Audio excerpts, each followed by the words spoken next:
नमस्कार, स्वागत है आप सभी का। मैं हूं आपके साथ तान्या वर्मा। तो चलिए शुरुआत करेंगे उत्तराखंड के इस खास बुलेटिन की। मुख्यमंत्री पुष्कर सिंह धामी ने मुख्यमंत्री आवास स्थित मुख्य सेवक सदन में मुख्य सेवक संवाद के तहत गांव से ग्लोबल तक होम स्टे संवाद कार्यक्रम में प्रतिभाग किया।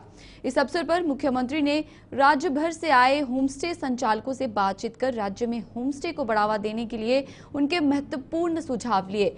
मुख्यमंत्री ने कहा कि राज्य सरकार द्वारा होम स्टे को तेजी से बढ़ावा दिया गया है। होम स्टे संचालक प्रदेश में आने वाले पर्यटकों को ठहरने, अच्छी सुविधा के साथ राज्य की संस्कृति, परंपरा, खान पान, पहनावे से भी अवगत करा रहे हैं। उन्होंने कहा कि उत्तराखंड की असली आत्मा गांव में बसती है, जहां प्रकृति सुंदरता, समृद्ध संस्कृति और पारंपरिक विरासत का अद्भुत संगम एक ही स्थान पर देखा जा सकता है। स्थानीय अर्थव्यवस्था और स्वरोजगार को बढ़ावा देने के लिए राज्य सरकार ने होम स्टे योजना की शुरुआत की थी। आज राज्य के दूरदराज गांव में होम स्टे योजना अपनी एक अलग पहचान बना रही है। राज्य के 5000 से अधिक परिवारों ने इस योजना से जुड़कर अपने घरों के द्वार पर्यटकों के लिए खोले हैं। होम स्टे चलाने वाले सभी लोग राज्य के ब्रांड एम्बेसडर्स हैं, जिसमें आप सब उत्तराखंड की संस्कृति के संभावक, हमारे सभी होम स्टे संचालक भाइयों बहनों का मैं मुख्य सेवक सदन में आप सबका हृदय से यहाँ पर स्वागत करता हूँ। आप सबका अभिनंदन करता हूँ। दूर दूर से आप लोग आए हैं और बहुत अच्छा लग रहा है आप सबके बीच में आकर।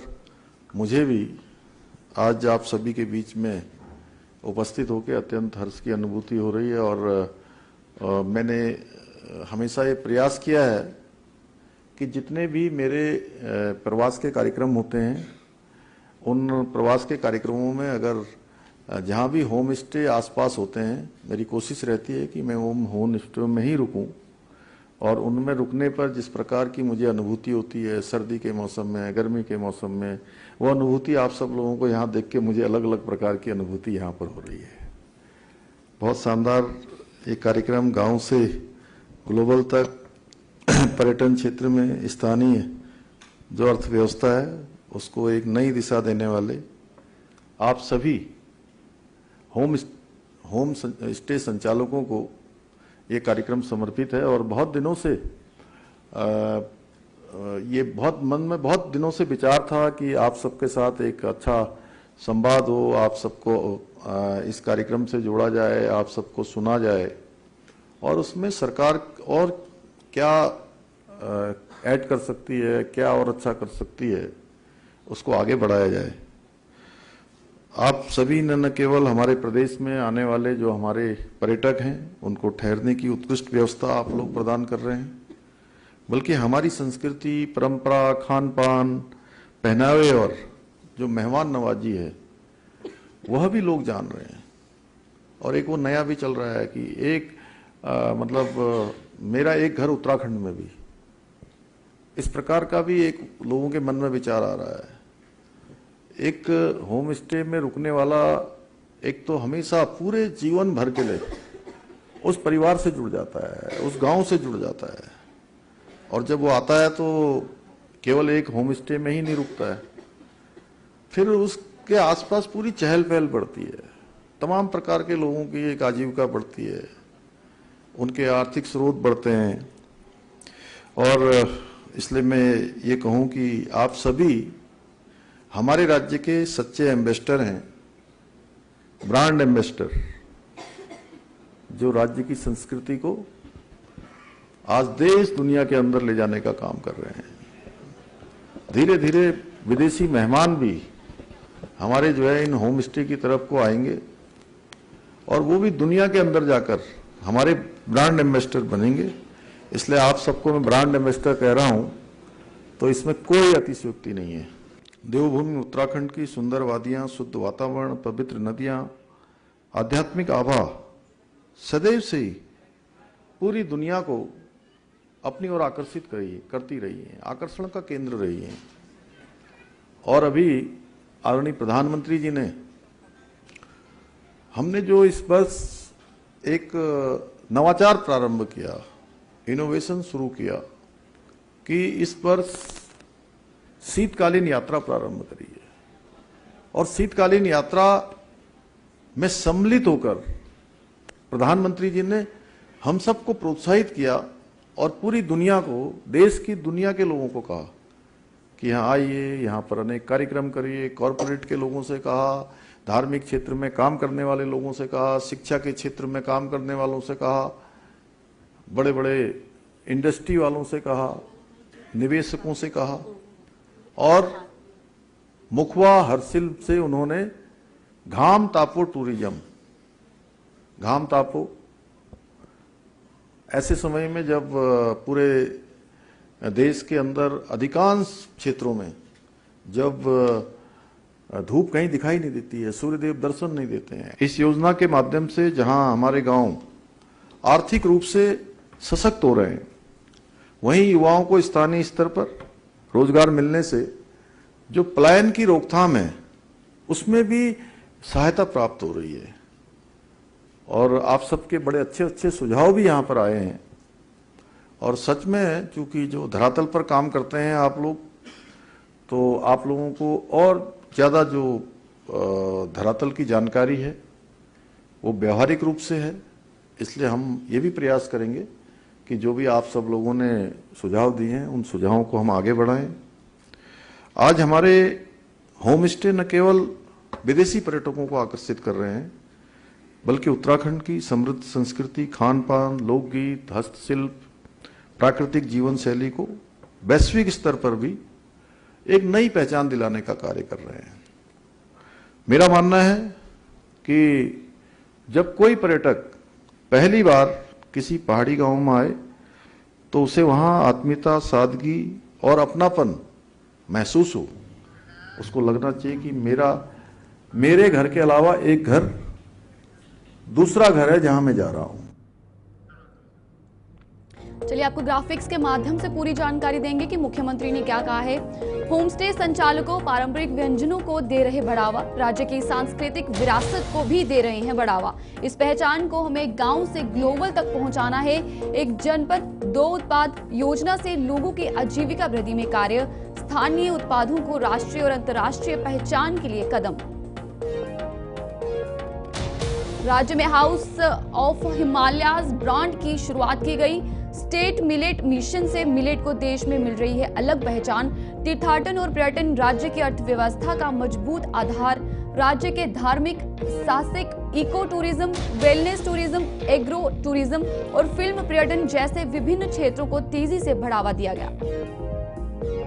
केदारखंड की भांति शुरू की गई मानसखंड कॉरिडोर योजना, कुमाऊं क्षेत्र के धार्मिक स्थलों को किया जा रहा है विकसित। ऋषिकेश और हरिद्वार को योग और आध्यात्मिक केंद्रों के रूप में वैश्विक स्तर पर प्रमोट करने का कार्य सरकार द्वारा किया जा रहा है। उत्तराखंड में शूटिंग करने पर फिल्म निर्माताओं को विशेष सब्सिडी दी जा रही है। चलिए आगे बढ़ चलेंगे। प्रदेश में वनाग्नि की घटनाएं गढ़वाल मंडल में अधिक हुई हैं और अब तक जंगल में आग लगने की 70 घटनाएं हो चुकी हैं, जिसमें 40 गढ़वाल है और यानी कि 40 घटनाएं गढ़वाल मंडल में दर्ज की गई है। कांग्रेस के प्रदेश अध्यक्ष करण माहरा ने सरकार पर हमला बोलते हुए कहा है कि राज्य सरकार हर वर्ष बड़े बड़े दावे वनाग्नि को लेकर करती है, लेकिन हर वर्ष उत्तराखंड की वन संपदा को बेहतर अधिक नुकसान पहुंचता है और बेहद ज्यादा जो है वो नुकसान पहुंचता है। बताया जा रहा है कि फायर वॉचर की तैनाती भी सरकार ने जंगलों में तैनात करने की बात कही थी, लेकिन दुर्भाग्यवश फायर वॉचर भी अब आग बुझाने में सक्षम नहीं नजर आ रहे हैं। 15 फरवरी से फायर सीजन शुरू हो गया है और इसमें गढ़वाल मंडल में वनाग्नि की 40 घटनाएं हो चुकी हैं, जिसमें करीब 38 हेक्टेयर क्षेत्रफल में वन संपदा को नुकसान पहुंचा है। वहीं कुमाऊं मंडल में 24 घटनाएं हुई हैं, जिसमें 4 हेक्टेयर में जैव विविधता प्रभावित हुई है। वहीं पिछले साल की तुलना करें तो इस समय तक प्रदेश में बता दें कि 458 जो हैं वो जंगल में आग लगने की घटनाएं हो चुकी थी, जिसमें कि 573.46 हेक्टेयर में जंगल को नुकसान पहुंचा था। नागनी में कई चीज़ें ऐसी जिसमें बीजेपी के भी कई विधायकों ने कहा, मैंने स्वयं इस बात को कहा कि कंजर्वेशन ऑफ एक्ट जो है उसमें परिवर्तन की आवश्यकता है। उस समय की ज़रूरतों को समझते हुए 78-79 में इसको लागू किया गया और आज की आवश्यकताएं डिफर है। आज लोग गैस पे बहुत ज़्यादा डिपेंडेंट हैं, जंगलों में नहीं जा रहे, लेकिन जंगलों का प्रबंधन होना चाहिए। और पुरानी सरकारों ने फायर वॉचर्स रखे थे, वो टेम्परेरी एक पोस्ट होती थी जिसको 3 महीने या 4 महीने के लिए निवासी जो आसपास के निवासी हैं उनको फायर वॉचर के रूप में जाता था, उनको एक कुछ फंड पैसा भी मिल जाता था और वो जंगलों को बचाते थे। दूसरा जो सबसे बड़ा कारण है जंगलों के जलने का, जो लोगों का एक जुड़ाव था जंगलात से, वहाँ से लकड़ी उनको मिलती थी, जलावन की लकड़ी मिलती थी, उनको घर बनाने के लिए सहतीर मिला दिए जाते थे, अलॉट होते थे, वो उसमें बहुत भारी कमी आई। तो आदमी को जिस चीज़ से कुछ प्राप्ति नहीं हो रही तो उसकी ओर उसका रुझान कम होता है। तो इसीलिए कंजर्वेशन ऑफ एक्ट में कुछ महत्वपूर्ण बदलाव करने की आवश्यकता है। दूसरा, पॉपुलर और यूकलिप्टस की तर्ज पर चीड़ इत्यादि जो ऐसे वृक्ष हैं जो स्वयं हो रहे हैं और जिनके निडल्स से आग लगती है, सब सर्वाधिक आग लगती है, इनको कॉमर्शियल ट्री घोषित किया जाना चाहिए, जो अपने बंजर खेतों में कम से कम कुछ लगाए तो उसको काट के बेच सके, उससे लोगों को मकान इत्यादि बनाने में सस्ती लकड़ियाँ भी प्राप्त होंगी, राजस्व भी प्राप्त होगा और लोगों का रोजगार भी बनेगा। लेकिन इसमें सरकारों के पास इन चीज़ों के लिए समय नहीं है। और फायर वॉचर्स की जो जॉब्स बंद की हैं, निश्चित ही एक बहुत बड़ा कारण ये भी है। हरिद्वार के रोशनाबाद स्थित आरटीओ कार्यालय में चारधाम यात्रा को लेकर बैठक आयोजित की गई। बैठक में आरटीओ देहरादून संदीप सैनी ने चारधाम यात्रा से जुड़े ट्रैवल कारोबारियों की समस्याओं को सुना। ट्रैवल कारोबारियों ने आरटीओ को बताया कि हरिद्वार में कई अनाधिकृत ट्रैवल एजेंट सक्रिय हो गए हैं। बाहर के लोग गाड़ियां लेकर हरिद्वार आते हैं और चारधाम यात्रा जाने वाले यात्री को भ्रमित करते हैं। इससे न सिर्फ यात्री को परेशानी होती बल्कि सरकार की छवि भी खराब होती है। इसके साथ ही उन्होंने चारधाम यात्रा के दौरान ग्रीन कार्ड और ट्रिप कार्ड बनाने में आ रही परेशानियों से भी अवगत कराया। ट्रैवल कारोबारियों ने बताया कि कोरोना काल के दौरान चारधाम यात्रा जाने वाले यात्रियों की सुरक्षा के लिए रजिस्ट्रेशन की व्यवस्था शुरू की गई थी, लेकिन रजिस्ट्रेशन की व्यवस्था से हरिद्वार का ट्रैवल कारोबार प्रभावित हो रहा है। देश हैं जो बाहर से लंबी दूरी के ड्राइवर जो आते हैं वो एक ही स्ट्रेच में पूरा यात्रा ना कवर करें, तो इसलिए हमने जो नारसन चेक पोस्ट पे हमारे जो ग्रीन कार्ड बनेंगे उसमें ड्राइवर्स के रेस्ट के लिए भी हम, ताकि उनको सूक्ष्म एक छोटा सा ब्रेक मिल सके, इसके लिए हम 2 रूम तैयार करवा रहे हैं। ऐसे ही हमारे हरिद्वार ऑफिस में भी हम यहाँ पर कैनोपीज लगवाएंगे जहाँ ड्राइवर थोड़ा रेस्ट ले सकें। साथ ही सभी ड्राइवर्स का हेल्थ चेकअप होगा। ऋषिकेश में लास्ट टाइम हुआ था कि सरकारी जो हमारी मशीनरी है वहाँ से चेक हुआ था, लेकिन इस बारे में एक एनजीओ को भी इसमें एनरोल कर रहे हैं कि हमारा हेल्थ चेकअप हो, और साथ ही एक साइकोलॉजिकल टेस्ट भी करेंगे ड्राइवर का कि वो ड्राइवर की मनोस्थिति ठीक है गाड़ी चलाने के लिए। तो इसमें हमारा सड़क दुर्घटनाओं में भी कमी आएगी। पूरा यह चारधाम यात्रा आने वाली है, जो चारधाम यात्रा आ रही है उसमें सबसे मेन मुद्दा है बाहर की गाड़ियों का। जो बाहर की गाड़ियां यहाँ पे प्राइवेट हो, टैक्सी हो, वो गाड़ियों का जो संचालन करते हैं यहाँ पे, वो सैकड़ों की संख्या में, हजारों की संख्या में गाड़ियां बाहर से आती हैं, चाहे उत्तर प्रदेश हो, हरियाणा हो, राजस्थान हो, गुजरात हो, पंजाब हो। अब हमने आरटीओ साहब से ये पूरे यूनियन वाले हम सब लोग इकट्ठे होकर हरिद्वार से के आए हैं यहाँ पे, और आरटीओ साहब से हमने अपनी बात रखी है, जो देहरादून से आरटीओ साहब आए हैं, कि भैया यहाँ पे हरिद्वार में बाहर की गाड़ियों का संचालन पूर्णतः बंद किया जाए, अन्यथा हम इसका विरोध करेंगे, और जब हम विरोध करेंगे तो आपके विपक्ष में आएंगे। इसलिए आपको इसका विरोध, वो इसको जो संचालन को बंद करना होगा, और जो संचालन करता है उनके खिलाफ भी कानूनी कार्रवाई की जाए। सबसे मेन मुद्दा ये रहा। आपने आश्वासन दिया है 1 हफ्ते के अंदर हम पूरा, पहले तो वैसी चेकिंग करेंगे जो अवैध रूप से जो है अपना वो चला रहे हैं ट्रेवल्स एजेंसी, और दूसरे नंबर पे जो है हम जो है इसको 1 हफ्ते के अंदर शुरू कर देंगे, इसमें पूरी कार्रवाई, और इनको बाहर की गाड़ियों को संचालन बंद करने में आपका पूरा सहयोग करेंगे। शर्मा है, हरिद्वार टैक्सी स्टैंड से। आज ARTO कार्यालय में आरटीओ महोदय देहरादून के द्वारा एक मीटिंग का प्रस्ताव था, जो मीटिंग हुई। सभी टैक्सी यूनियन है, बस यूनियन है, सारे यहाँ सम्मिलित हुए, अपनी अपनी बातों को उन्होंने रखा। और प्रमुख मुद्दा है आने वाली चारधाम यात्रा 2025 में जो यात्रा संचालन होनी है, इन कई बिंदुओं पर बात हुई है। इसमें अहम मुद्दा है बाहर की जो गाड़ियाँ आती हैं, अन्य प्रदेशों की जो गाड़ियाँ हरिद्वार से संचालन होती है, सभी ने मिल करके एकजुटता में उनका विरोध किया है। बाहर की गाड़ियाँ यदि हरिद्वार से सवारियां उठाएंगी तो सभी इनका विरोध करेंगे। और ग्रीन कार्ड के लिए उन्होंने 15 दिन का जो ग्रीन कार्ड बाहर की गाड़ी के लिए दिया गया है वो आरटीओ ऑफिस में ना बना करके बॉर्डर पे ही बने, जिससे कि जो प्रावधान बनाया गया है परिवहन विभाग के द्वारा, उसमें ये स्पष्ट हो जाए कि ये गाड़ियाँ दोबारा से अपने ही स्टेट से सवारी लेकर के चारधाम यात्रा पर संचालन हो रही है। तीसरी स्थिति में ये स्थिति रही है कि उन्होंने ये आश्वासन दिया है कि अगर हम लोगों को किसी तरह की कोई चारधाम यात्रा में परेशानी आती है, किसी भी ड्राइवर को आती है, मालिक को आती है, तो वो उसका ऐसा कोऑर्डिनेशन बनाया जाएगा कि उसको उसी समय वहाँ पर उसका जो समस्या है उसका निस्तारण कर दिया जाएगा और चारधाम यात्रा में किसी भी तरीके की परेशानी ना हो। इन्हीं बातों को लेकर ये मीटिंग रही और सकारात्मक रही और ARTO और RTO महोदय के द्वारा सभी को जो सुझाव थे उसमें बिल्कुल सही तरीके से इस मीटिंग को रखा गया है और हमें उम्मीद भी है कि 2025 में सभी के सहयोग परिवहन विभाग भी करेगा और हम लोग भी जितनी यूनियन है हरिद्वार की वो भी इनका सहयोग। नरेंद्र नगर के राजमहल में आज सुहागिन महिलाओं द्वारा व्रत रखते हुए पीले वस्त्र धारण कर भगवान बद्री विशाल के अभिषेक के लिए टिहरी की सांसद व महारानी राज्य लक्ष्मी शाह की अगुवाई में तिलों का तेल पिरोया जाएगा। इसके लिए राजमहल को नितेश चौहान की देखरेख में रंग बिरंगी फूल मालाओं से दुल्हन की तरह सजाया गया है। नगर के सुहागिन महिलाएं सिलबट्टे और मूसल से तिलों का तेल पिरोएंगी और इस तेल से 6 माह तक भगवान बद्री विशाल का अभिषेक किया जाता है।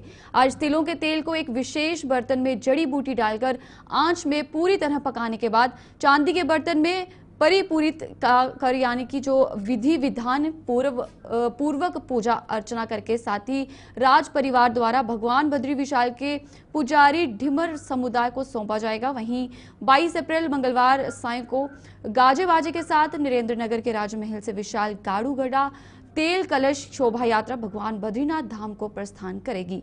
यहीं से चारधाम यात्रा की शुरुआत मानी जाती है।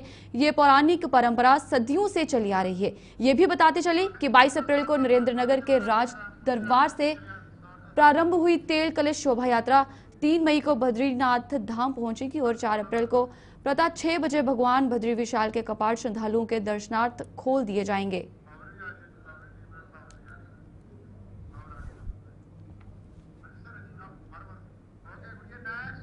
दुनिया की सबसे पवित्र तीर्थ यात्राओं में से एक चारधाम यात्रा। इस यात्रा में शामिल चारधाम मंदिर यानी कि यमुनोत्री, गंगोत्री, केदारनाथ और बद्रीनाथ है। वहीं इस साल चार धाम यात्रा की शुरुआत 30 अप्रैल से होने जा रही है।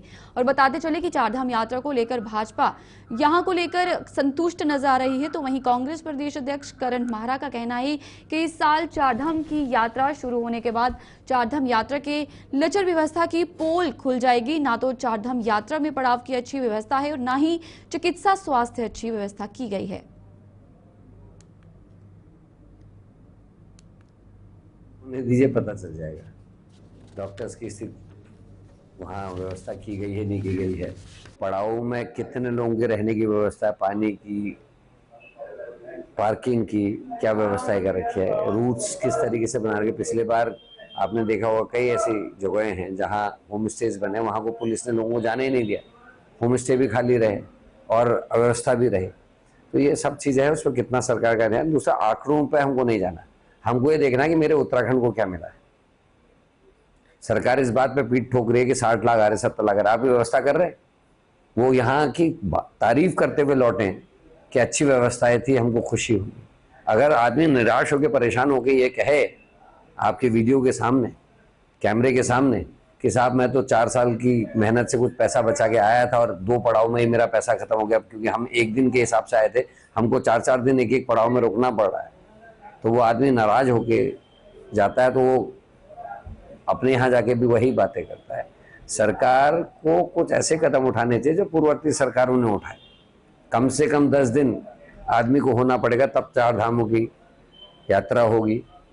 पानी की व्यवस्था, डॉक्टर की व्यवस्था, डोली की व्यवस्था, एम्बुलेंस की व्यवस्था, ये सारी चीज़ें सरकार को करनी चाहिए और ये सुनिश्चित करना चाहिए कि जो हमारे लोकल के लोग हैं उनको व्यापार भी मिले और उनकी आमदनी भी हो, क्योंकि चारधाम यात्रा मेरे लिए आस्था का विषय भी है और मेरे लिए मेरी अन्नपूर्णा माँ के रूप में पेट पालने का जरिया भी है। हमारे जो गांव इलाके के लोग हैं जो इस यात्रा के रूट में आते हैं, उन लोगों की रोजी रोटी पूरे साल की इसी से चलती है।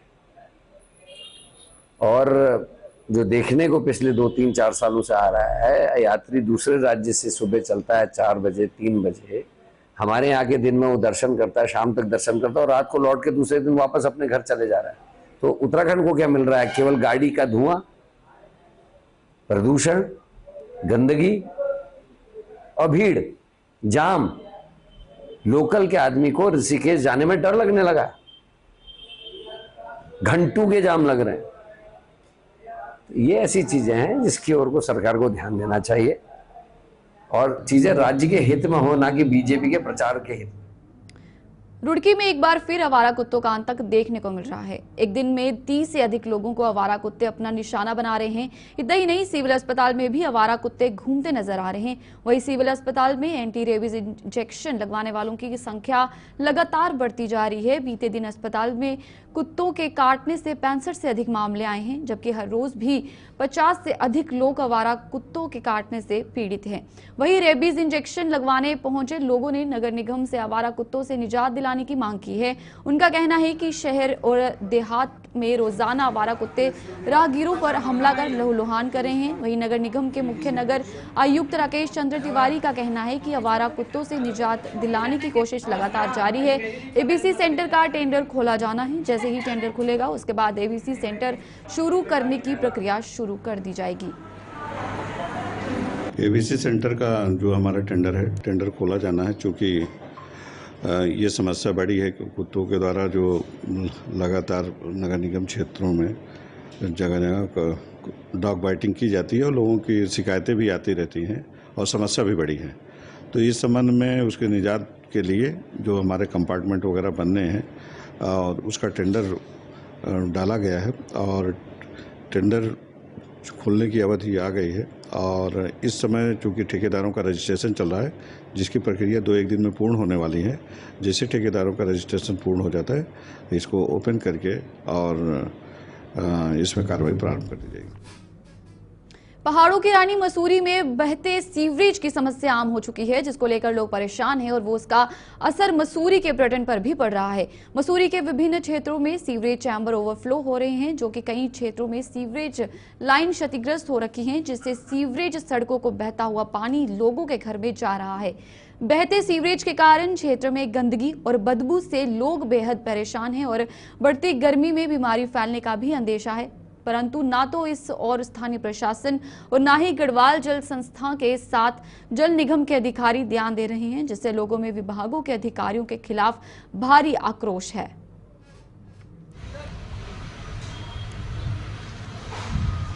वही देखिए, ये बहुत बड़ी लापरवाही है जलस्थान की।